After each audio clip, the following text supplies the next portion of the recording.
Namba 8. Capsuli, capsule. Tabaka la nje juu ya ukuta wa seli.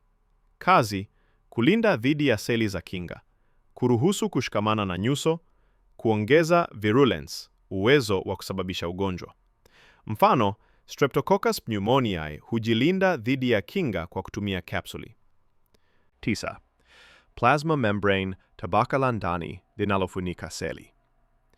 Kazi zake: kudhibiti vitu vinavyoingia, kutoka, kuchukua virutubisho na kutoa taka, kufanya respiration, kusaidia photosynthesis kwa bakteria wa mimea, kusintetiza lipids na sehemu za seli. 10. Hebu tuangalie kuhusu gram staining na ukuta wa seli.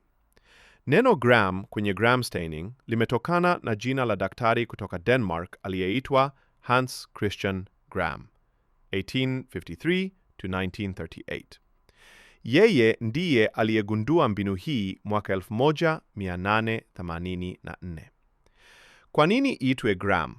Kwa sababu mbinu hiyo ya kuchafua seli kwa rangi, staining, ilibuniwa na Gram, ikapewa jina lake, Gram stain.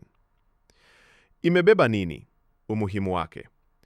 Gram staining ni mbinu ya kutofautisha aina za bakteria kwa kuangalia muundo wa ukuta wa seli. Gram positive. Ukuta una peptidoglycan nene, hubeba na kubaki na rangi ya zambarau. Gram negative.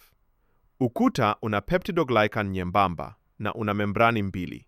Rangi ya kwanza haitabaki, huonekana nyekundu waridi baada ya rangi ya pili. Kwa ufupi, gram is gonna jina la mvumbuzi, stain is gonna mbinu ya kupaka rangi.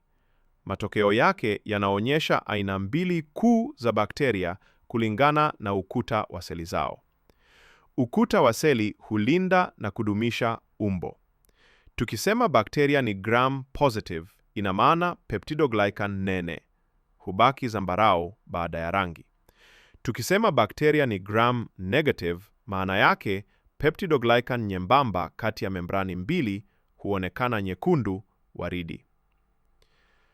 Gram stain hutumika sana hospitalini kutofautisha aina ya bakteria na kuongoza matibabu. Hitimisho: bakteria na magonjwa. Bakteria husababisha magonjwa kupitia kapsuli, kulinda dhidi ya phagocytosis; toxins, kutoa sumu; plasmids, kubeba usugu wa antibiotiki; pili, fimbriae, kushikamana na seli za mwili. Hii huwapa uwezo wa kuishi, kuzaliana na kuathiri viumbe hai.